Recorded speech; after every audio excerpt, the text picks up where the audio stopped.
Le livre du cœur de Peter Deneuf. Tout est possible pour celui qui s'ouvre à l'énergie du cœur.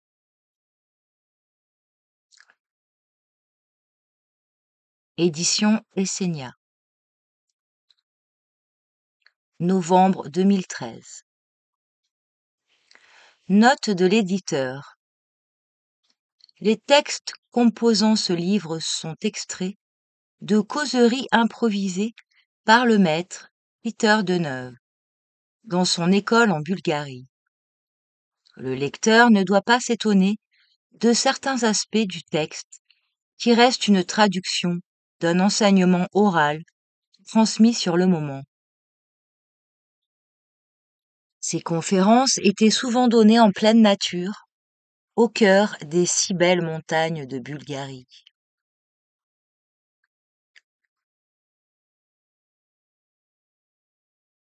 Préface d'Olivier Manitara.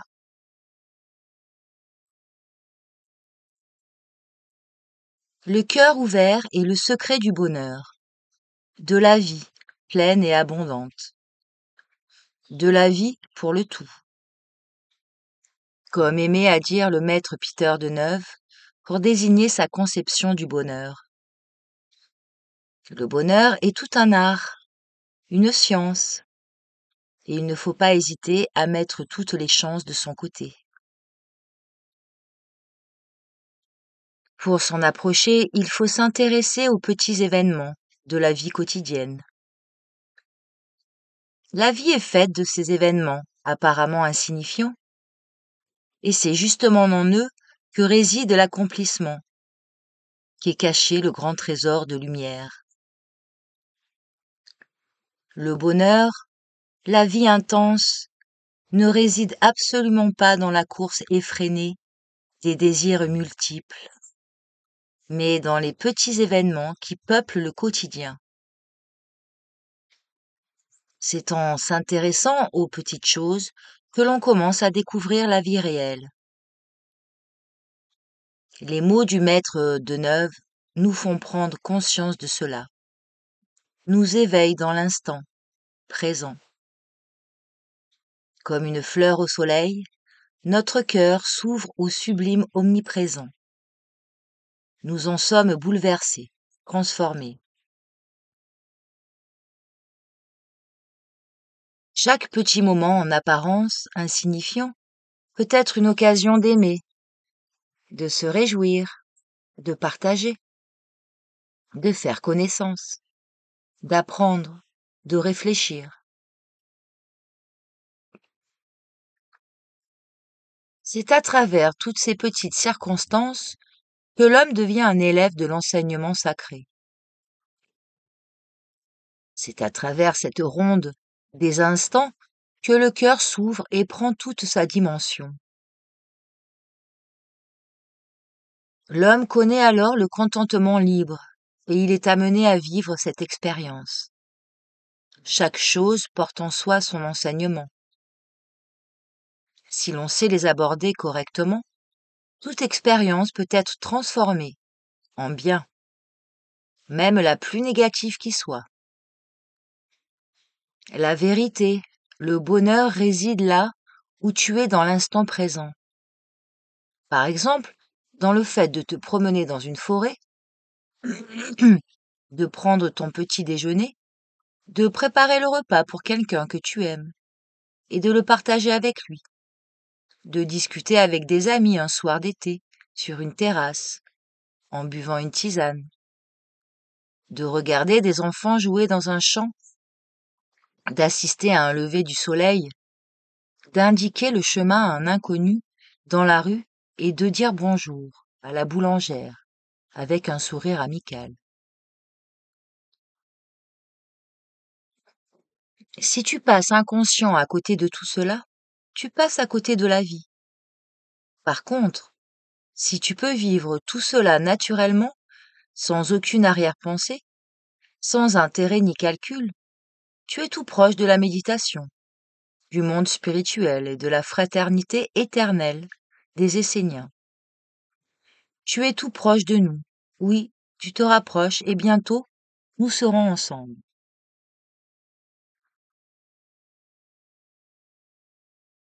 Celui qui peut indiquer le chemin à un passant et le saluer d'un sourire bienveillant, sans aucun intérêt caché, est tout proche de partager l'expérience de son âme éveillée avec les autres, dans la pureté, sans aucune arrière-pensée, mais simplement pour la joie de partager, de s'entraider, de se rencontrer.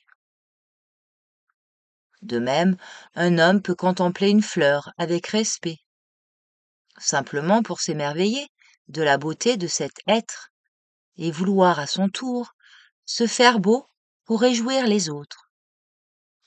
Il peut écouter le chant d'un oiseau et ensuite chanter lui aussi pour le monde. Telle est la voie que nous a enseignée le maître de Neuve.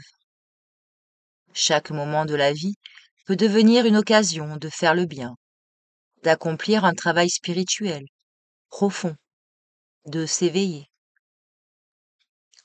Si tu veux pénétrer le sens profond des mots du maître, cherche et trouve tous les jours ce qui peut te relier avec l'enseignement sacré.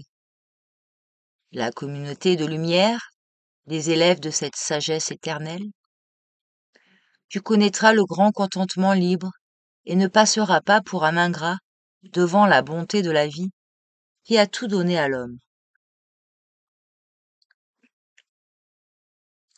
Préface d'Olivier Manitara.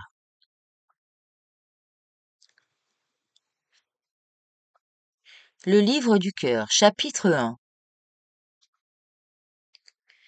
La prière, la nourriture spirituelle.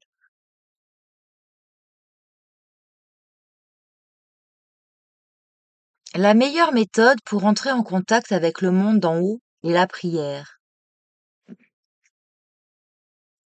Le Christ dit : « Ce que vous demanderez en mon nom, vous le recevrez. » Mais en quel nom ? Au nom du bien, de l'amour. Il n'est pas aisé de sortir du marécage de la vie matérielle dans lequel nous sommes plongés. Il faut, pour cela, demander par la prière l'aide de Dieu et des êtres avancés.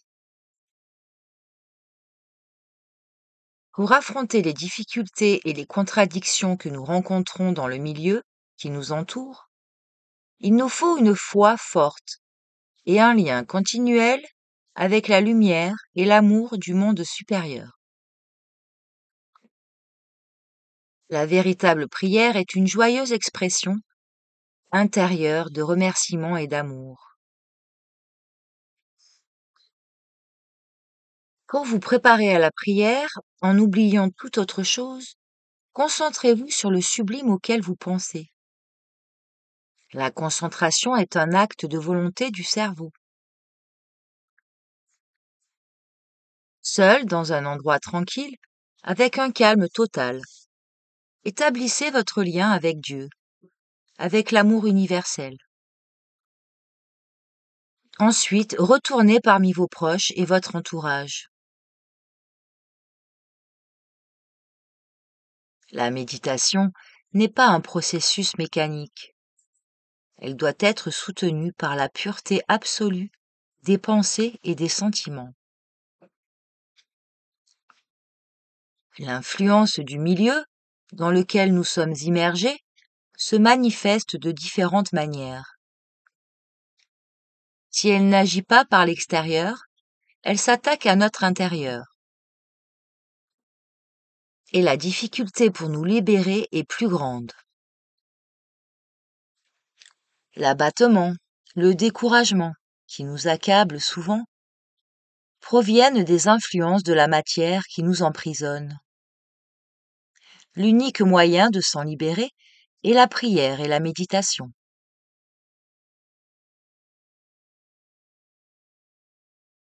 Pendant la méditation, ayez soin que toutes les portes du monde extérieur soient fermées et que votre pensée et votre cœur soient complètement libérés de tout ce qui vous a agité et troublé. Par la prière et la méditation, nous recevons la lumière nécessaire à une bonne compréhension des choses. à un meilleur accomplissement de nos tâches. Notre travail intérieur de perfectionnement doit donc être soutenu par la prière, grâce à laquelle nous nous lions aux êtres qui toujours peuvent nous aider. Sans leur soutien, nous ne pouvons rien faire de bon. Quand l'habitude est prise de l'exercice libérateur de la concentration, de la méditation, on peut l'exécuter partout en tout temps. Même pratiquer quelques instants, il apporte une nouvelle force régénératrice, à condition que l'esprit soit totalement isolé. Pendant la méditation, que la pensée soit dirigée vers Dieu, les anges, les êtres avancés, vers les étoiles, le soleil, etc. La beauté de la vie découle d'un monde harmonieux. Élève souvent ta pensée vers l'éternel, vers le sublime. La prière est semblable à un fleuve généreux qui revient vers sa source. Elle apporte tous les biens, mais si le fleuve cesse de couler, les souffrances viennent. Quand dans vos moments difficiles, vous implorez Dieu avec foi et humilité, l'aide vous vient. Elle se produit rarement de la façon que vous attendez, mais se manifeste d'une manière particulière et imprévue. Si vous ne voyez pas clairement un problème, vous ne le comprendrez pas. Pensez calmement, profondément, et la lumière vous viendra. Sur le moment, le cerveau peut ne pas avoir une clarté suffisante, mais la réflexion l'attire. C'est un travail de concentration intérieure qui peut vous aider en tout temps et qui est donc nécessaire à tous. En tant que disciple, habituez-vous le soir avant de vous coucher à concentrer votre pensée pendant 2 minutes sur l'unique, l'illimité, que vous ne connaissez pas encore. En pensant à Dieu avec amour, vous pouvez vous le représenter comme un centre de lumière et d'amour, générateur de toute vie. Imaginez ensuite un petit insecte vers lequel vous dirigez votre amour en tant qu'être issu, lui aussi de l'unique. Ce contraste vous permettra de mieux concevoir l'idée de Dieu, de sa grandeur, de sa création. C'est seulement grâce à l'amour que vous envoyez au grand, au sublime et en même temps à la plus humble expression de la vie, que vous saisirez l'idée du divin.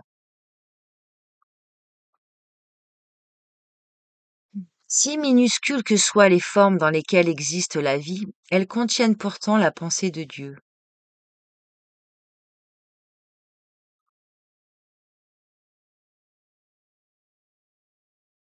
Durant la première minute de votre concentration, réfléchissez à Dieu, source de vie universelle.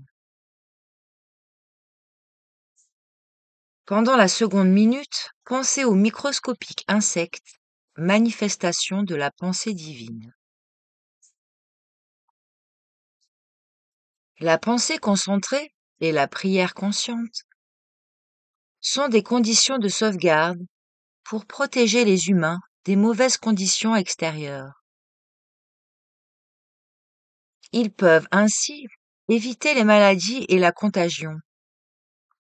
Par la prière, vous vous unissez à Dieu intérieurement et extérieurement.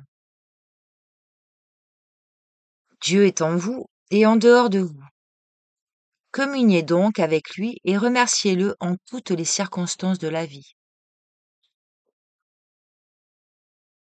Quand vous vous réveillez le matin, faites votre prière.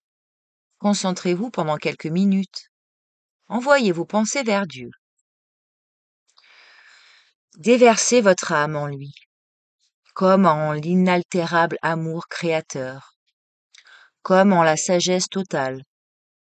comme en la vérité éternelle. Rappelez-vous qu'il est douceur et harmonie parfaite, et qu'il est infaillible. Toutes les erreurs, toutes les contradictions que vous constatez dans le monde sont de source humaine.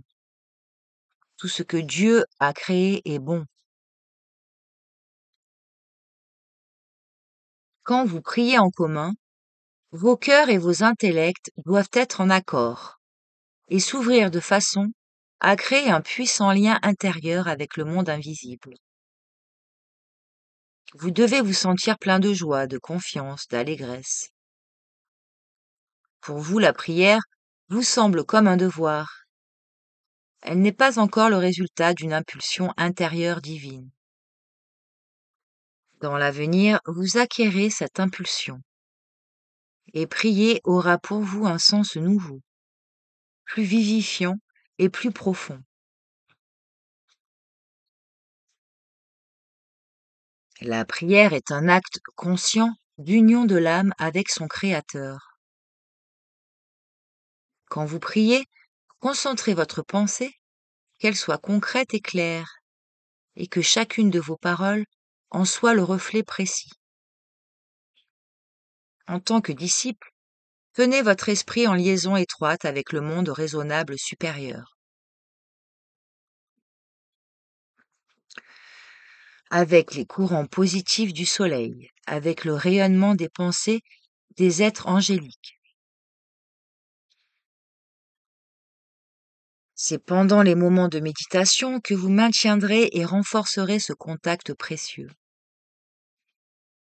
Dans un endroit isolé, tenez-vous debout, le corps bien droit, l'esprit et la respiration calmes, les mains tombant le long du corps, le pied droit un peu en avant du gauche. Tournez-vous de préférence vers l'est et élevez votre pensée.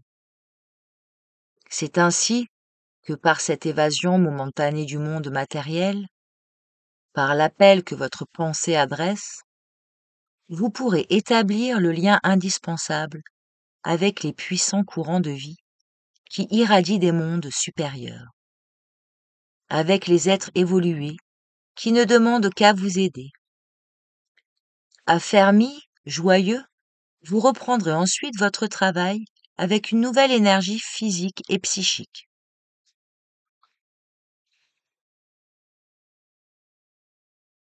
Par la prière, la concentration et la méditation, nous pouvons recevoir la plénitude de la lumière du monde supérieur divin.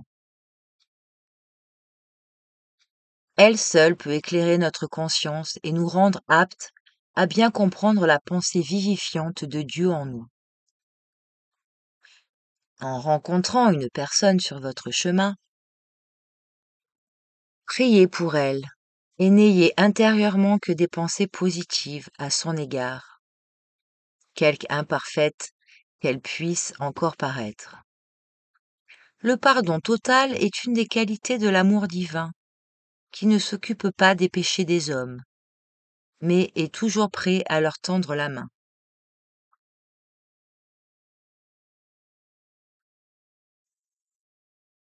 Il n'existe pas de moyen plus simple, ni de méthode de travail plus élevée que la prière. Elle constitue la suprême communion avec Dieu. Par elle, l'être humain s'unit de son mieux à son Père céleste et accomplit plus parfaitement sa volonté. Pour tout ce que tu veux atteindre de bon, demande toujours au ciel aide et soutien. Sois persévérant dans ta prière jusqu'à ce que tu aies reçu la réponse. Si tu rencontres des difficultés, des obstacles qui contrarient et entravent tes aspirations élevées, ne te décourage pas, mais patiente et prie pour t'unir au monde raisonnable. Laisse-le travailler lui aussi, car ce n'est que de lui que tu peux attendre le vrai soutien. Pour le disciple, la prière devient un besoin profond et impérieux, car il entre ainsi en contact avec les forces suprêmes et pures qui l'unissent au grand tout universel. La force de la prière se trouve en ceci. Quand le disciple prie, il met en œuvre toutes ses vertus.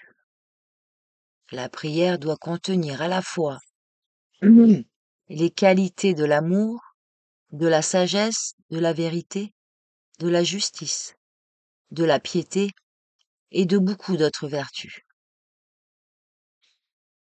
Si vous allez vers Dieu dans une prière de ce genre, vous ressemblerez à un arbre plein de fruits mûrs. Quand Dieu vous verra ainsi paré, il se réjouira d'avoir près de lui un enfant intelligent, qui a un langage aussi angélique et aussi sublime. C'est grâce à la prière, bien que pour tout dire elle ne soit pas tout à fait correcte, telle que nous la pratiquons aujourd'hui, que les humains ont maintenu en eux quelque chose de beau et reçoivent quelque chose de nouveau. C'est grâce à la prière que nous devenons les conducteurs de forces supérieures et de moyens bienfaisants, par lesquels est soutenue toute la race humaine. L'âme a besoin d'une nourriture spirituelle, intérieure, qui ne peut être acquise que par la prière. Après chaque prière, il est utile de rester un certain temps dans le silence, en état de réception, afin de sentir la bénédiction que Dieu nous envoie. Dans toutes les conditions de la vie, dans la joie et la douleur, nous devons penser à Dieu, à la source de toute vie. En dehors de cet immense amour cosmique, ne peuvent exister aucune instruction, aucune noblesse, aucune science, ni art, ni religion, ni métier. Si l'homme se croit indépendant et libre, qu'il essaie de s'abstenir de respirer. Il comprendra toute la nécessité de la respiration. Si la respiration représente une telle nécessité, la pensée envers la source primordiale est 1000 fois plus indispensable.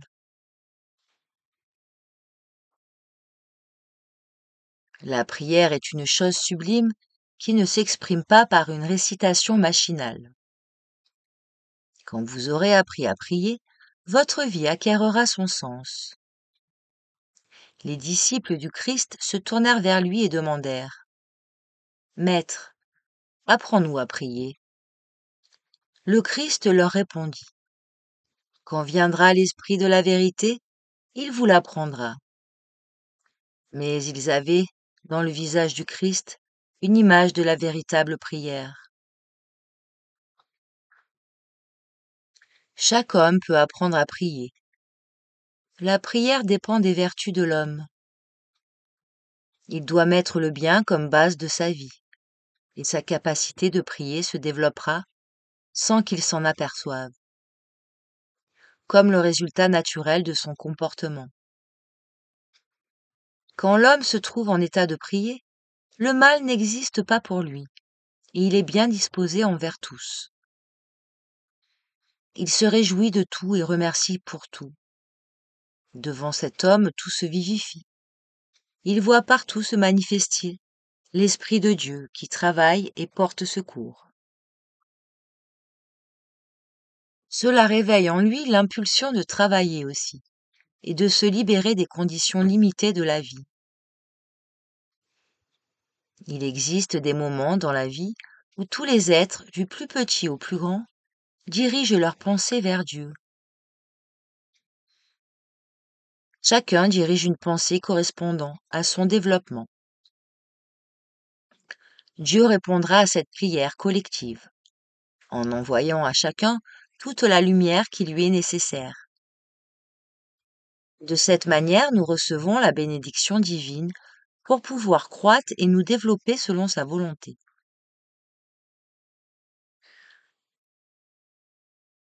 Une des réalités de la vie du disciple est son union intérieure avec la source de tout ce qui vit, avec le Créateur, avec Dieu.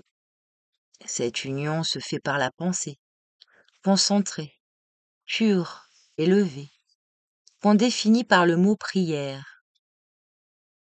La prière consiste à transmettre avec justesse, avec clarté et intensité, les pensées, les désirs et les sentiments les plus sincères et les plus purs. Celui qui prie de cette manière a compris le sens intérieur de la vie et le lien existant entre tous les êtres. Dans le langage contemporain, on ne trouve pas de terme précis pour exprimer la grande idée cachée dans le mot prière. La prière peut aussi consister dans l'acte de la respiration, exécuté consciemment et avec un sentiment d'amour pour l'air et ses bienfaits, et de reconnaissance envers Dieu pour tout le bien qu'il nous dispense. Ceux qui sont prêts à ressentir leur vie intérieure d'une façon intuitive pourront mieux saisir le sens profond de la prière. Le matin, au lever, par des exercices de respiration profonde, en pensant que vous êtes unis à Dieu et en reconnaissant ses qualités, sa force, sa bonté, vous entrerez dans l'harmonie de sa présence et de sa pensée toute puissante.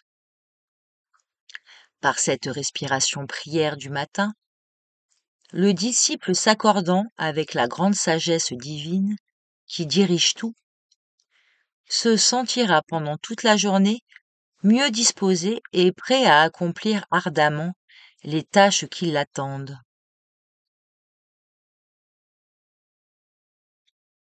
Exercez-vous à employer certains mots qui sont porteurs d'action et de lumière.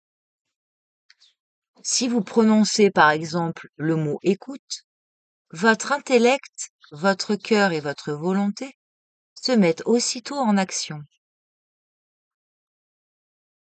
En face d'une difficulté, vous pouvez vous écrier: Seigneur, écoute-nous. Dieu répondra alors à votre prière. Son intellect et sa volonté commenceront à travailler pour vous. Lorsqu'un disciple pénètre dans une maison, il y apporte consciemment la bénédiction divine. S'il s'aperçoit que quelqu'un agit mal ou commet un péché, il se tait et ne le juge pas, mais prie intensément pour lui. Sa prière ardente est reçue, et peu de temps se passe avant que le pécheur ne devienne conscient de sa faute et ne s'en corrige. Le disciple bannit l'offense, le jugement, la critique, le mécontentement, le mensonge, la violence. En vivant ainsi, la pureté de votre cœur et de votre intellect est sauvegardée. Prier Dieu ne remplace pas l'étude des leçons de la vie, ni un sage accomplissement de nos tâches. La prière est la respiration de notre âme. Mais s'initier aux lois de la vie ascendante est aussi un processus de sagesse qui s'accomplit dans notre intellect. Si vous avez de l'amour, Dieu vous exaucera avant même que vous le lui demandiez. Il existe une loi dans la nature. Il n'y a pas de besoin primordial pour votre âme qui ne soit satisfait par le monde raisonnable. Si vous agissez avec sagesse et si vous dirigez votre pensée vers le monde suprême, il se trouvera toujours quelqu'un pour capter votre pensée et venir vous aider. Mais pour cela, une foi réelle vous est nécessaire. Une idée divine en vous attire les bonnes pensées des êtres, et ils vous prêtent alors leur concours. L'acte le plus important dans le monde est la prière. Elle nous unit à l'Éternel et nous introduit dans la vie divine. Par elle, nous apprenons le sens de la vie superconsciente. La prière est une méditation et un moyen de communier avec la conscience divine. Quoi que vous fassiez ou que vous alliez, vous devez tenir votre conscience éveillée et vous unir sans cesse au monde raisonnable. C'est ce que signifie prier. Si on pense que pour prier on doit rester debout pendant des heures à murmurer des mots, c'est là un acte mécanique, machinal, qui ne produit aucun résultat. Vivez avec la conscience que Dieu est en vous. C'est en cela que se cache la force de l'enseignement divin. En vous le transmettant, je désire éveiller en vous le divin, afin que vous deveniez des conducteurs de l'amour de Dieu et que vous le donniez aux autres.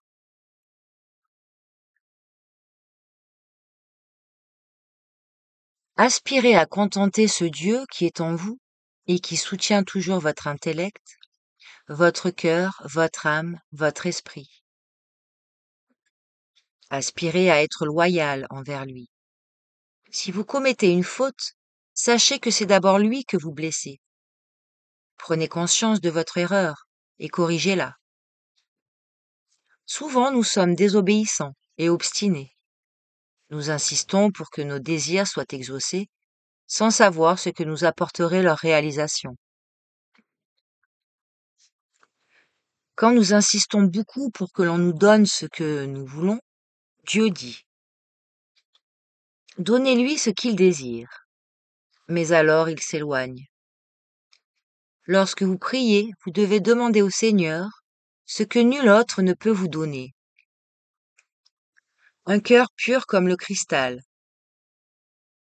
une pensée lumineuse comme le soleil, une âme vaste comme l'univers, et un esprit puissant comme Dieu et uni à Dieu.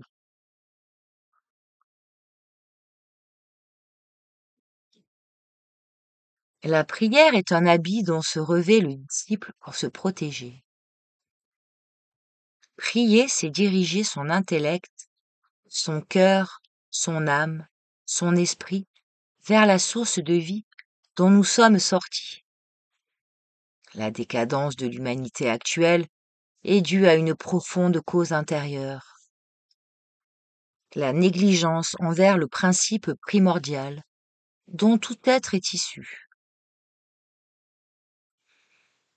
L'âme humaine a besoin d'une nourriture spirituelle intérieure, qu'on ne peut acquérir que par une pensée élevée, concentrée par l'union avec Dieu.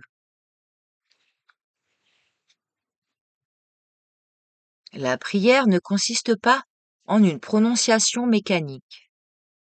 Quand le disciple prie ou quand il pense, il doit y avoir dans sa conscience et son intellect quelque chose de bienfaisant, de beau, qui soit son idéal, de façon permanente. Parfois, on entend dire : « Je suis un homme libre, pourquoi dois-je prier ?» Ce raisonnement n'est pas logique, parce que le réel dans le monde, l'absolu, est dans l'unité de la vie. Celui qui embrasse tout ne nous oublie jamais. Nous non plus, ne devons pas l'oublier. Nombreux sont ceux qui pensent que la prière est une pratique humiliante pour l'homme instruit. Mais en réalité, si l'on étudie la vie du génie ou du savant, on s'aperçoit que du commencement à la fin, elle n'est qu'une longue prière. La prière du génie est l'idée sublime qu'il porte en lui et par laquelle il souhaite apporter quelque chose au monde de la vie. L'existence du génie, comme celle du saint, est complètement altruiste. La prière est l'action la plus sacrée, particulière à chaque âme. Comment je prie ? Je ne peux pas vous le dire, mais je prie toujours. Quand je me nourris, quand je lis ou quand je travaille. Vous devez arriver à une compréhension intérieure, profonde, de la prière, de cette constante union avec le Dieu vivant d'amour et de toute sagesse. Elle nous rend plus stables, plus promptes à accomplir des actions élevées et nobles, et plus persévérants dans le travail. Chaque être vivant prie. Les animaux et les plantes aussi. Les parfums que les plantes répandent dans l'air sont leurs prières. Tant que la plante est odorante, elle croît et se développe. L'homme aussi, par son union avec l'élevé, émet un parfum agréable, comme une fleur. Si ce lien cesse, la radiation de son esprit s'évanouit graduellement. Comme l'odeur qu'émet une plante dépend de sa qualité. Ainsi, plus les vertus d'un homme sont développées et actives, plus son parfum, sa lumière intérieure, sa prière s'étendent.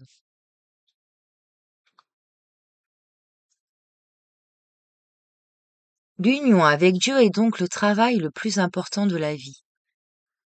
La manière de réaliser cette union est une chose individuelle que chacun doit apprendre par lui-même. C'est de la profondeur de l'âme que sort la véritable prière, cette aspiration vers le divin, vers ce qui est éternel, immuable.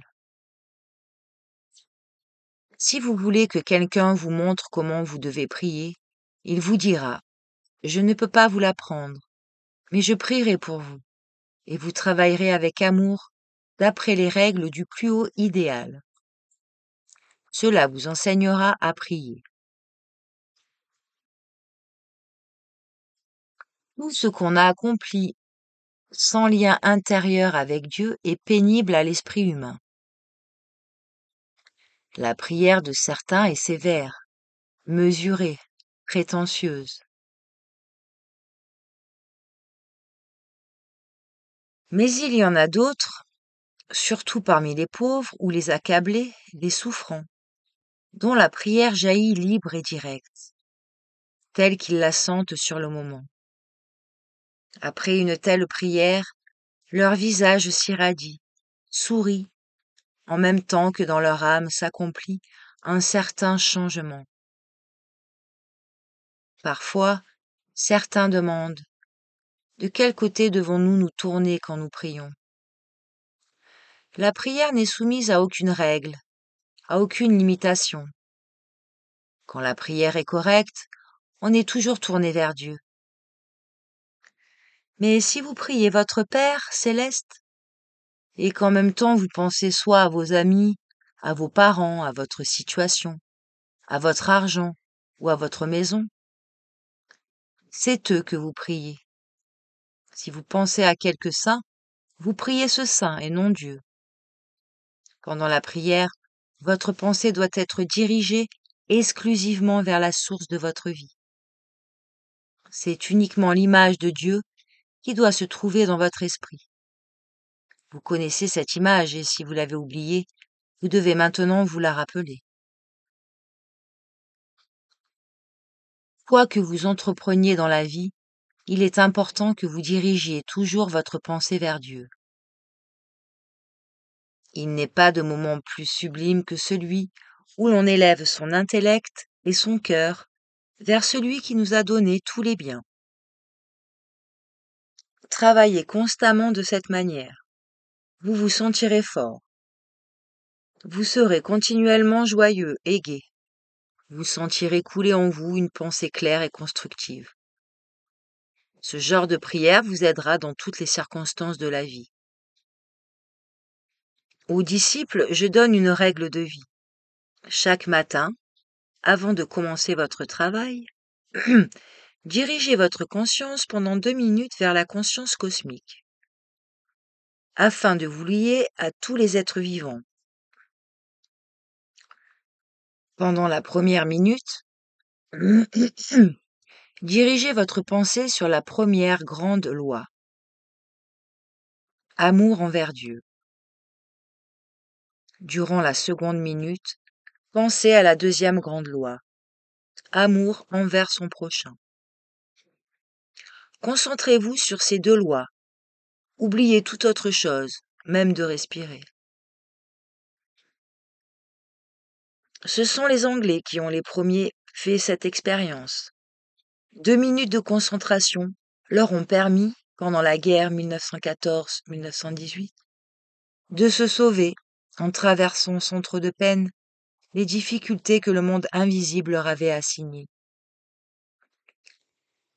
À un jour et à une heure fixée, on donna l'ordre dans toute l'Angleterre d'arrêter pour 2 minutes tout mouvement dans toutes les usines, laboratoires, écoles, magasins, etc. Et où qu'on se trouve, de diriger sa pensée vers Dieu et de se lier à lui. Ce fut un beau moment. 2 minutes d'union de tout un peuple avec Dieu. Et grande fut la bénédiction qu'il reçut du monde invisible durant ces 2 minutes. Pensez donc à ce qu'on pourrait obtenir si toute l'humanité fixait un moment semblable de liaison avec Dieu. Quelle puissante vague de force bienfaisante se répandrait alors sur le monde. Je dis que vous avez, vous aussi, une grande œuvre à accomplir en utilisant, chaque matin, 2 minutes de votre temps à vous lier à la conscience divine cosmique. Ces 2 minutes journalières, justement employées, forment le vrai jour. Multipliez 365 par 2 minutes, vous aurez 12 heures. Cette demi-journée vous procurera de grandes richesses. La force de l'être humain réside dans son union avec le monde des êtres parfaits, immortels. 2 minutes vous sont nécessaires pour diriger votre conscience, concentrer votre pensée, élever votre âme vers la conscience divine cosmique et éprouver l'influence qu'elle exerce sur vous. Voici que je vous montre le chemin vers le bonheur. Que celui qui est prêt prenne ce chemin. Celui qui ne l'est pas est libre d'agir comme il le veut.